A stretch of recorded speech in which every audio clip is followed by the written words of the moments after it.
C'est-à-dire qu'on a de Udaipur, dans la Rajasthan.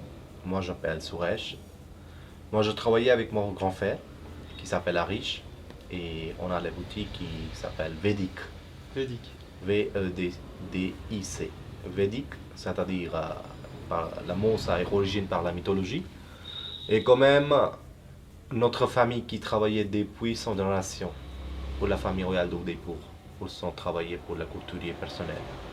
Encore maintenant, on continue avec le même travail, même métier. Et quand même, on a utilisé un peu moderne pour travailler pour l'étranger, pour travailler pour les locales, pour la domestique.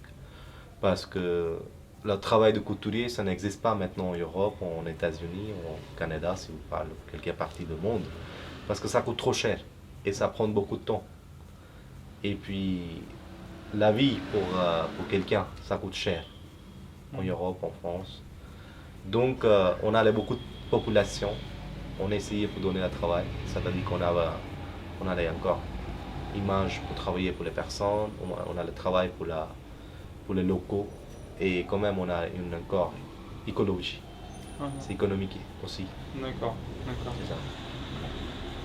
Et donc ça fait plusieurs générations que ta famille travaille Depuis pour, 300 générations.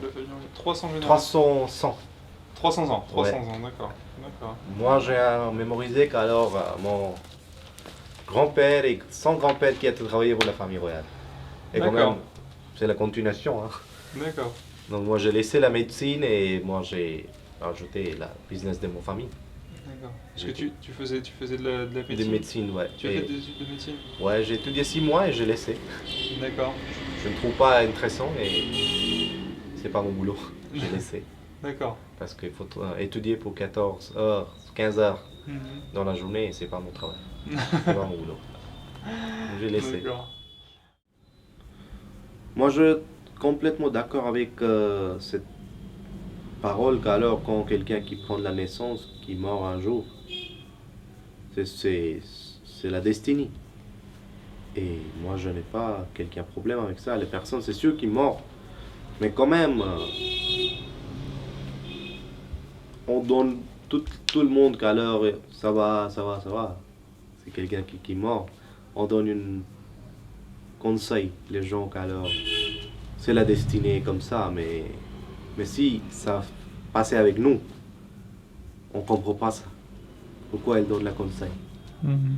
Mais quand même, c'est la vraie parole. On ne change pas. On n'a pas de quelqu'un puissance pour changer quelque chose. Mhm. C'est fact. Comment est-ce que tu définirais la vie par rapport à la mort? Non. Notre vie n'est jamais finie. Mhm.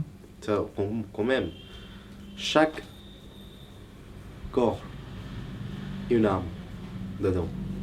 Et ça n'a jamais mort. Maintenant, je parle avec ma âme. Ça, elle décide. Donc, c'est toujours immortel. Et ça, toujours, la corps, ça mort. Mais l'âme, c'est toujours immortel. Donc, ça change la place. Ça change la corps. Donc, moi, je pense comme ça. Aujourd'hui, ici, peut-être demain, quelqu'un d'autre. Tu sais un peu ce que les autres religions disent par rapport à la mort? C'est le même principe. C'est le même principe, moi, je pense, pour chaque religion. Mais la funéraire, le système de funérailles, c'est différent, mais quand même, c'est le même principe. Parce que quand vous voyez chaque religion, à la livre de mythologie, ça a marqué la même chose, que l'âme, c'est immortel.